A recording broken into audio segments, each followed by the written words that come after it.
Eu sou a professora Rufus e hoje vamos aprender sobre os instrumentos de orientação. Estás atento? Então, vamos lá. O nosso planeta Terra é muito grande e por isso necessitas de orientação no espaço. A localização dos lugares e dos elementos é desde sempre muito importante para o ser humano.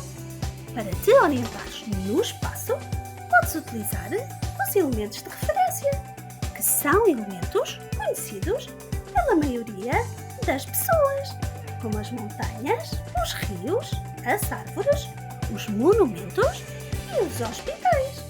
Mas também podes utilizar para te orientares no espaço os instrumentos de orientação, que são instrumentos ou tecnologias como o sextante, a bússola, o mapa ou o GPS.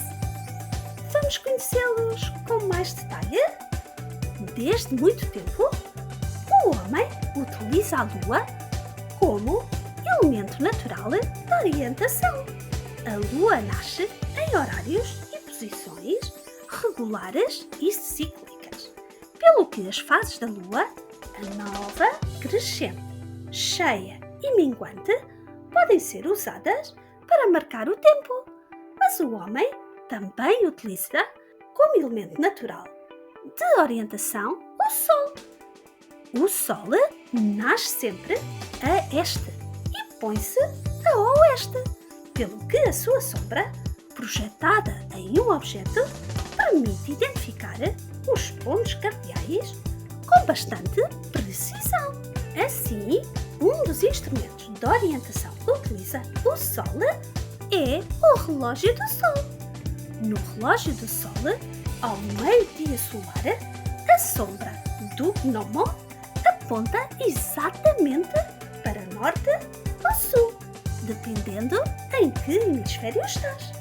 O movimento da sombra ao longo do dia permite determinar as horas. Mas para além do Sol e da Lua, o homem também utiliza as estrelas. Durante a noite, a observação das estrelas constitui um elemento de orientação natural, permitindo determinar a localização no espaço.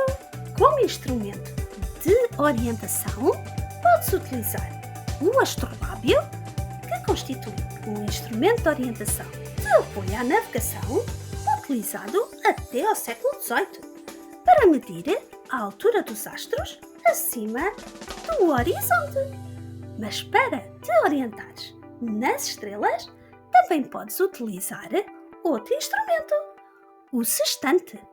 O sextante é, assim, um instrumento de orientação utilizado também para medir os ângulos e a altura dos astros, como o Sol, a Lua e os planetas.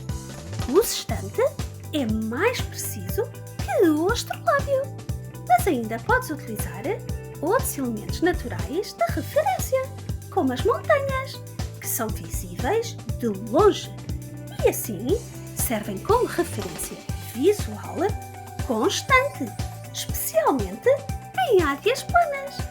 Podes ainda utilizar os rios, que são um elemento de orientação natural também, porque correm sempre da nascente para a foz, ou seja, para o mar ou para outro rio. Logo, se te moveres no mesmo sentido da corrente do rio, sabes que direção estás a tomar.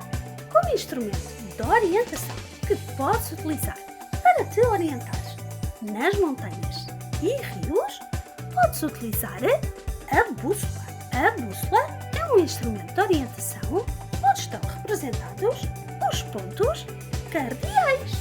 A agulha da bússola indica sempre o norte.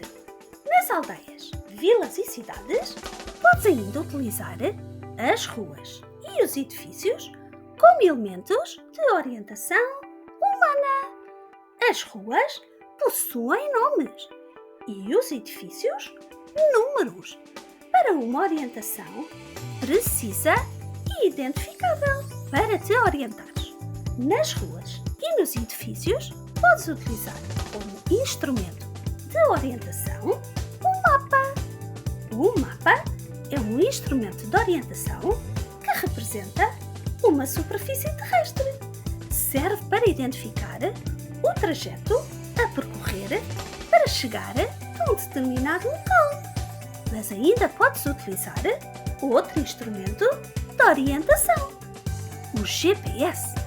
O GPS é um sistema de posição global por satélite que indica uma localização precisa na superfície terrestre. Também te permite determinar itinerários. Muito bem!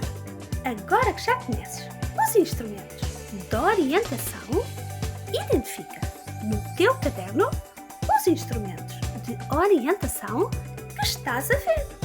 E não te esqueças, no final do vídeo, de fazeres um like e de subscreveres o canal. E mais uma vez, muito obrigada por todos os teus desenhos e comentários no canal. Vê todos os vídeos até ao fim para saberes onde está o teu desenho. Adeus! Até à próxima!